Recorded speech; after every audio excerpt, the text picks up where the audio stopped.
Hey everybody, hope you're doing well today.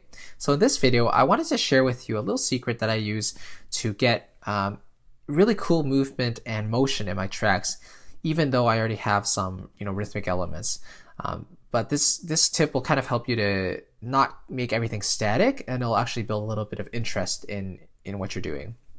So this tip works especially well for tracks that have this kind of rhythmic motion throughout.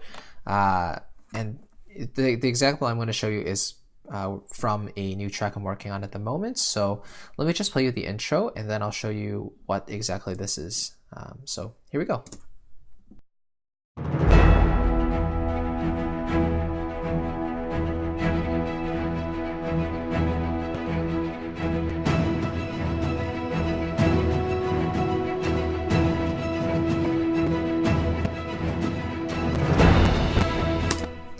Okay, all right, so let's listen to just the strings one more time.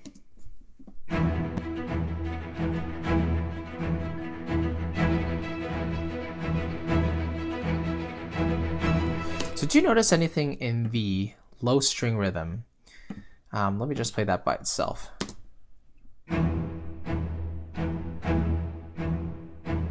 You'll notice the second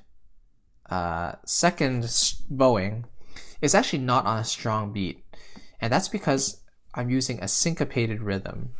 So what this means is essentially you're using an accented note or a stress on a weak beat, or a beat that we don't expect in the bar. So in terms of music theory, if we have a bar that has like 4 beats, for example, 1, 2, 3, 4, the strong beats will naturally fall on like beats 1, 2, 3, or 4. But if we put an accent between the beats, like between beat 1 and 2, which would be a weak beat, then it catches the listener by surprise and we think, oh, we didn't expect that. Okay, it creates some interest, right? So if I just did this, 1, 2, 3, 4, 1, 2, 3, 4, 1, 2, 3, 4, then that sounds pretty square and pretty standard, not that interesting. However, if we add in the syncopated rhythm, I'm going to count now with ands, so that's basically with eighth notes. So this is what this sounds like: 1 and 2 and 3 and 4 and 1 and 2 and 3 and 4 and 1 and 2 and 3 and 4 and 1 and 2 and 3 and 4 and. So you see what I mean? When I play the second bowing on each of the ands, so 1 and 2 and is naturally weak beat. So this is what syncopation will do for you. It'll actually introduce a surprising element, and if you keep this going, then this will help you to create some interest and movement in your tracks. The act of syncopation to me feels like you're lurching forward, or like you're anticipating something. In this case, we're anticipating the next beat when we didn't expect it there. Okay?